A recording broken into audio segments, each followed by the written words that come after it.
এটা দেখাবো বাঁধাকপি।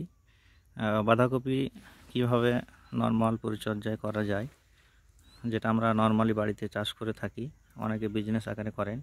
এটা হচ্ছে সে বাড়িতে খাওয়ার জন্য এভাবে চাষ করা হয়। আমরা 10-12টা গাছ রোপণ করি। এটা এটা ছোট হয়েছে, এটা একটু হতে শুরু হয়েছে।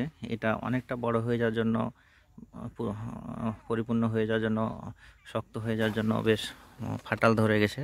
বেশ বেশ ভারী, 2 কেজি, 1.5 কেজি থেকে 2 কেজি ওজন হবে। এটাও বেশ বড়, ফাটাল ধরে গেছে, হয়তো বীজ চলে আসবে। এটা ছোট হয়ে আছে।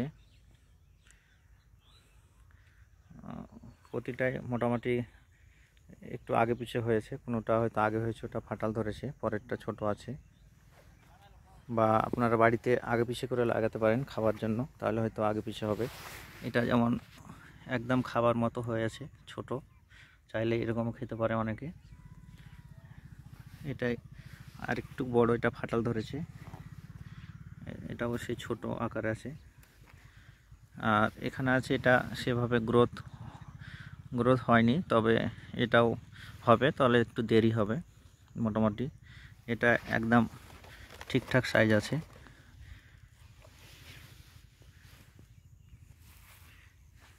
খাওয়ার জন্য বেশ উপযুক্ত এই সাইজটা।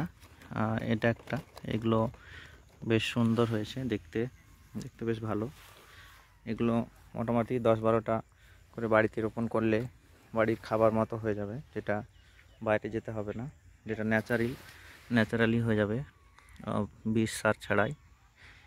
বিজনেস আকারে করলে হয়তো বিষ সার দিতে হয় ফলন করার জন্য, এটা সেভাবে সার নেই, তার জন্য সাইজ ছোট বড় হয়েছে। যেটা সার কম, সেটা সেভাবে গ্রোথ হয়নি, মোটামুটি হয়েছে, তবে খাওয়ার জন্য যথেষ্ট।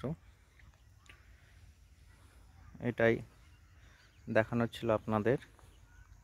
তাহলে এই পর্যন্তই আমাদের ভিডিও ছিল।